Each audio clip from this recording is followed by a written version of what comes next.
What's up guys, it's Will here, back again, and today we're here for a very unique video. Today I'm going to answer the top 10 frequently asked questions about Hot Toys YouTubers. Whether you've been in Hot Toys collecting for a while now or you're brand new to the hobby, I think these are the questions that I see asked most frequent or discussed most frequent, or I'm interpreting these are the questions that you want answered most frequent. Regardless, we're going to try to answer those today to the best of my ability. But before we get started, make sure to click the like button, click the subscribe button, and click the notification bell down below so you don't miss any content when it goes live on this channel.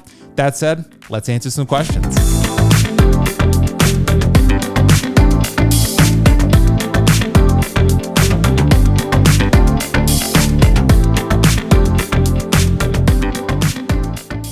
Alright guys, so thank you so much for joining me for this video today, and this is a topic that I've wanted to address for a while now because I do see a lot of discussions on Facebook groups and Hot Toys Reddit and YouTube videos about the topics that we're going to discuss here today. And I also get DMs from time to time with people asking me these types of questions, so I thought I would maybe consolidate that to one video and try to answer the questions as transparently as I can. I will say as a disclaimer, I by no means am the representative of the 1/6 scale Hot Toys YouTuber community. I'm not trying to speak for everyone. My opinion is by no means gospel, so everyone's going to have different perspectives and experiences that they may or may not want to share, but I'm going to try to share my own as transparently as possible to answer some of the questions that I think people really want answers to. So I've narrowed this list down to the 10 questions that I believe best represent or encompass what collectors want to know about Hot Toys YouTubers. And the first one being, do Hot Toys YouTubers have your best interests at heart? And this is a difficult question to answer because it truly is a subjective interpretation of what you believe to be someone who has your best interests at heart. So for me, I think the most important thing is being authentic and true and honest, even when it's uncomfortable to do so. There are certain things that YouTubers just really can't say on a stream, maybe due to a negotiation with a retailer or a manufacturer, or maybe due to some other reason that they don't want to share certain information. But I can only speak for myself in saying that I want to be as transparent as possible and authentic as possible because loyalty inspires loyalty. If you realize that I'm not being true and I'm not loyal to the truth to you, then you're not going to be loyal to me and watch my videos, right? So I think it's a symbiotic relationship where you have to be honest with yourself and honest on the streams, and I think people in turn will return that with loyalty because they recognize you as authentic. But every YouTuber is going to approach that differently. Some YouTubers will view it as I should be real and authentic and be as unfiltered as possible, and some will sort of take a different approach where they'll say, okay, like I want to give my honest opinion, but I want to be as professional as possible about it. That's generally the route that I take. I give my honest opinion even if I don't like something, and I try to work on that over time. Like for me saying Han Solo is ass, like over time, maybe I probably should have worded that a little bit differently. And I think that's something that you learn and grow and evolve over time,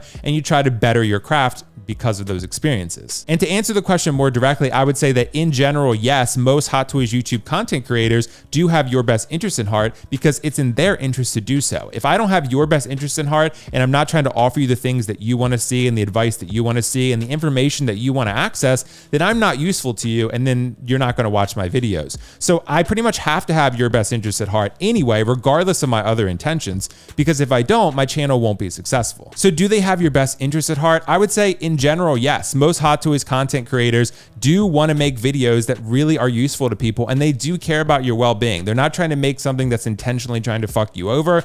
And again, it's in their business interest to service you, so they do have your best interest at heart because it's at minimum in their interest to do so. And it also just comes down to being a morally just person. I don't want bad things to happen to you. I want good things to happen to you in your collecting life. So I'm going to try to offer advice and information that can help you get there. So the second question is, are all Hot Toys YouTubers fake, and do they all hate each other? So I do see the claim tossed around quite frequently that a lot of Hot Toys content creators are fake or disingenuous and that they all hate each other. I don't find this to be true myself. I think it truly depends on your perspective and your experiences. I do think that people don't realize how political and competitive the landscape can actually become behind the scenes. I do think that's something that's worth mentioning, but as far as fakeness and disingenuousness, I don't find that to be true. Every content creator that I've met in person seems to be very similar to how they are on a live stream and versus off the live stream. So I do value that authenticity in people. I do think that overall, a lot of content creators you'll see will kind of stick to their own little tribalistic groups. And I do think that is because it can become infinitely more complex when you're trying to manage a lot of different relationships and personalities. So that is part of the reason why a lot of people don't stream with everyone. There are different sort of segments of the community. And that's because there are personality differences, there are, opinionated differences. And we as collectors sometimes can be somewhat sensitive. I can be a sensitive person from time to time. And when that happens and egos flare up, there can be differences of opinion that make the experience somewhat uncomfortable working together. I do think this is an allegation that gets thrown around quite frequently by people who view you as a competitor. So, it's no different than a political landscape where you try to discredit your competitor by saying they are fake or they do XYZ or this or that. And again, I don't think people realize how competitive the Hot Toys landscape can get for content creation. Unfortunately, it's an unfortunate reality of that.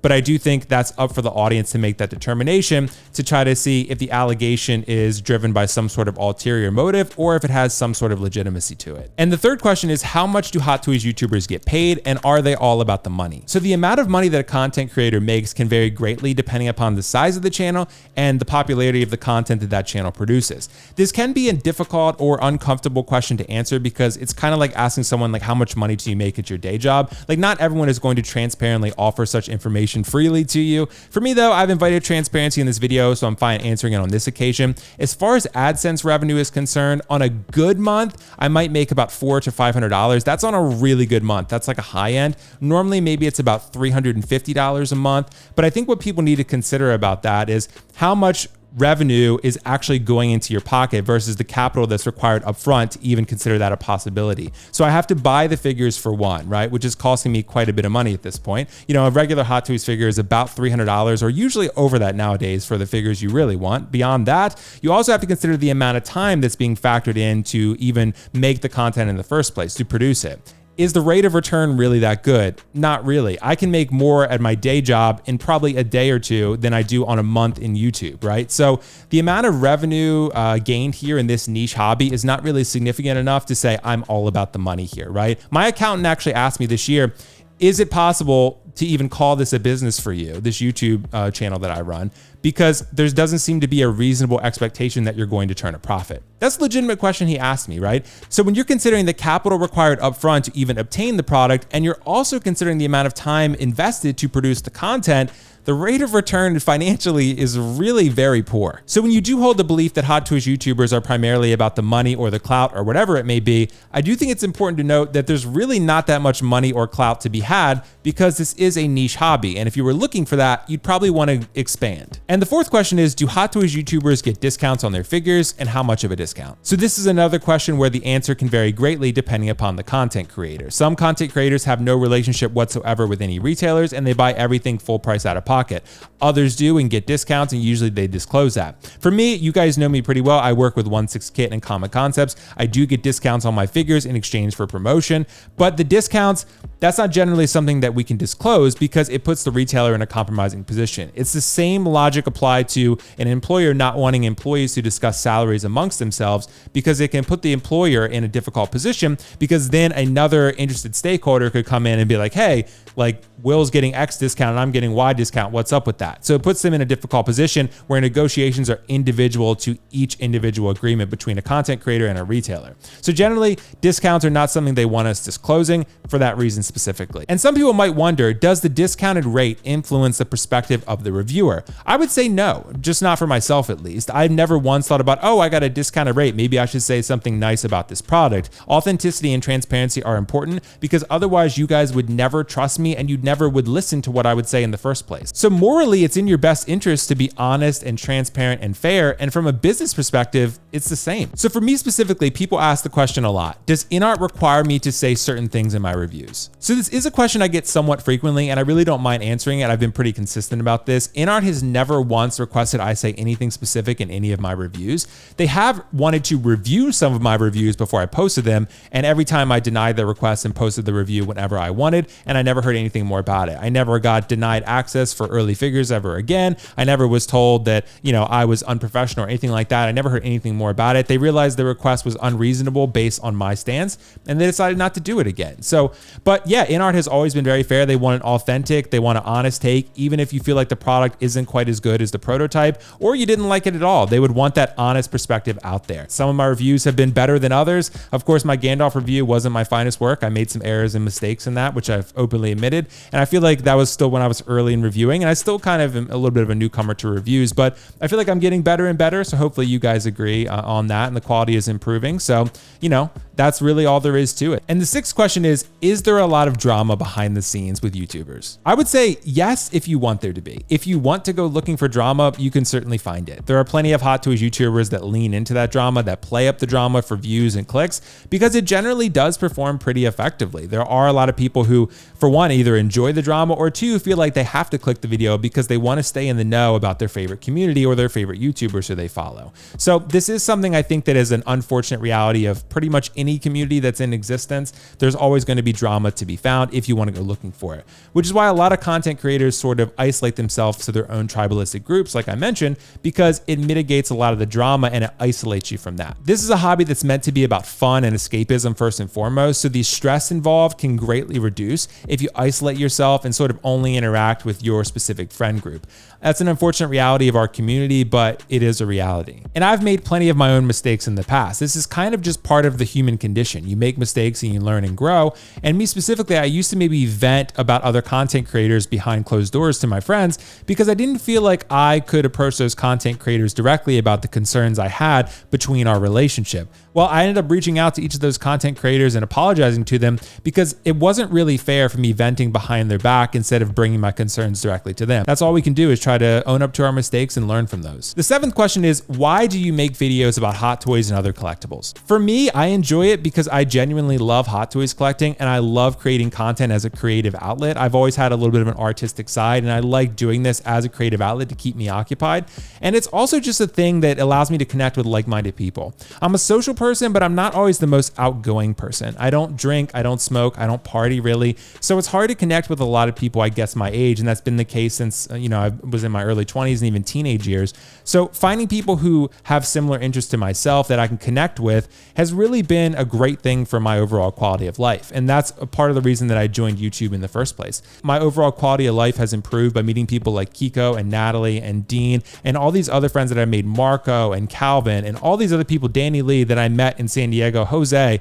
There are so many cool people out there that are just, and Brandon, like, that do great things. And I've just been privileged to be able to meet them and know them and just make so many friends that I otherwise never would have made. So I think it's a really great thing. And that's why you should put yourself out there if you want to. And number 8, do you sell your figures after you review them? And the simple answer to this question is sometimes. It truly depends on the circumstances of the YouTuber. So for me, I have a collection room in a smaller room. It's a 10 by 10 or 12 by 12 room. Nothing too massive, but again, not a ton of space, but it's the only space that I have to display my collection. I have 4 6 165 Moducase display cases. That is the only room I have dedicated to 1/6 scale figures because I don't have room for anything else. I can probably own about 70 to 75 figures.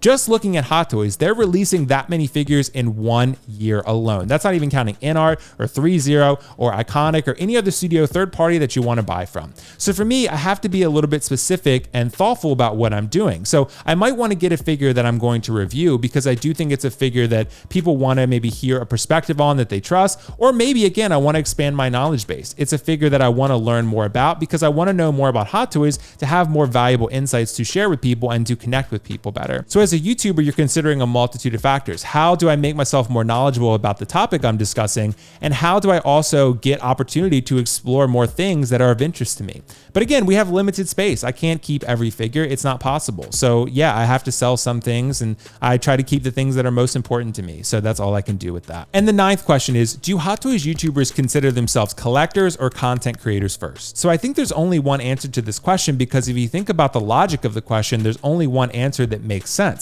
Content creators consider themselves collectors first and content creators second. Because if you weren't into Hot Toys, why would you be interested enough to create a Hot Toys collecting YouTube channel? That would be very unprudent because you would be putting the cart before the horse. So Hot Toys collecting is what makes you want to engage with others to share your passion and engage with the community. If you didn't have that passion, then there wouldn't really be anything to share. And even if you did consider yourself a content creator first, there's not enough notoriety or money, which is probably your ambition if that's the case, to really go after this specific niche. I also find the answer to this question to be irrelevant because it truly comes down to what do you value and do you find this content creator engaging or helpful in some way? If you do, you should watch that content creator, regardless of who it is. If you don't, you should pivot and find someone different. So that's very much up to your discretion. And the 10th and final question is, what do you recommend for hot toys content creators who are just starting out? Honestly, there's no specific technique that I could offer you that would be helpful. The one question you need to ask yourself is, what unique voice do I have to offer to this community? Because there are a lot of content creators that simply try to do the same thing as other people. And unfortunately, there's already someone doing that thing, and there's already a built-in audience who are watching that specific creator do that thing. So if you try to replicate that, again, you're coming into the game a little bit late. You're running a race that someone has already started. So to me, I think you need to find your specific niche, something new about you, something unique about you that you can offer, that people can then flock to that and say, oh, this is cool, actually. This is a new thing that's bringing something new to the community. And that's that, guys. Those are my responses to the 10 most commonly asked questions about hot toys YouTubers. I hopefully provided you with some thorough responses and some transparency and some satisfying answers there. If not, you can feel free to ask some questions in the comments, and if I can answer them, I will do so below. Again, I want to make sure people understand my opinion is not gospel. I am not the spokesperson for all hot toys content creators. So if other people have other perspectives, they can feel free to share those. But for me, these are just my unique perspectives and experiences, and as most transparent as I can be about those specific questions. Guys, if you enjoyed this video, make sure to like the video down below, subscribe to the channel, and click the notification bell so you're notified when content goes live on this channel. Again, if you have any questions, make sure to ask them in the comment section below. I appreciate you for sticking with me through this video. It's one that I've wanted to make for a while because I get asked these questions a lot, and now I can simply send you the link and refer you to this video. Guys, thanks again for watching. I'll catch you in the next one. Peace out. See you later. Bye.